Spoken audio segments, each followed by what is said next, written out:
নমস্কার, আমি বিপ্র আনকাট বিপ্র বার্তা চ্যানেলে আপনাকে স্বাগত।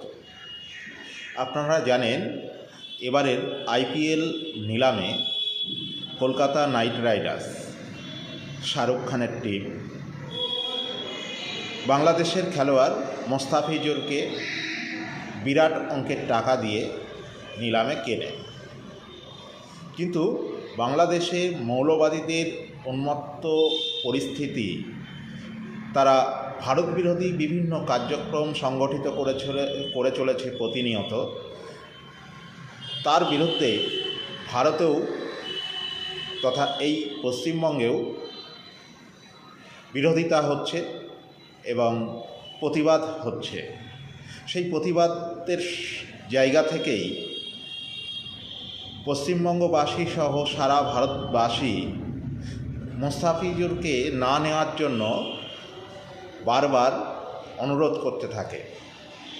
এটা নিয়ে সোশ্যাল মিডিয়া অর্থাৎ সমাজ মাধ্যমের বিভিন্ন ক্ষেত্র, সে ফেসবুক হোক, টুইটার হোক, ইনস্টাগ্রাম হোক, বিভিন্ন জায়গায় প্রতিবাদের ঝড় ওঠে যে যদি মোস্তাফিজুরকে বাদ দেওয়া না হয় তাহলে কলকাতা নাইট রাইডার্সকে এবার কলকাতা নাইট রাইডার্সের সমর্থকরা বয়কট করবে। এমতো পরিস্থিতিতে কলকাতা নাইট রাইডার্সের মালিক শাহরুখ খানের কাছ থেকে কোনো মন্তব্য এখনও পর্যন্ত পাওয়া যায়নি। কিন্তু দিনকে দিন এই প্রতিবাদ আন্দোলন আরও বেশি সংগঠিত হচ্ছিল, তার আওয়াজ আরও বাড়ছিল। এমতো পরিস্থিতিতে ভারতীয় ক্রিকেট কন্ট্রোল বোর্ড সিদ্ধান্ত নিয়েছে এবং কলকাতা নাইট রাইডার্স দলকে জানিয়েছে তারা যেন মোস্তাফিজুরকে দলে না রাখে। সেই অনুরোধ ভারতীয় ক্রিকেট কন্ট্রোল বোর্ড রেখেছে। আশা করা হচ্ছে মোস্তাফিজুরকে কলকাতা নাইট রাইডার্স টিমে Kolkata night Riders team management রাখবে না এবং বিসিসিআই এটাও জানিয়েছে তারা মোস্তাফিজুরের পরিবর্তে নতুন ক্রিকেটার নিতে পারবে।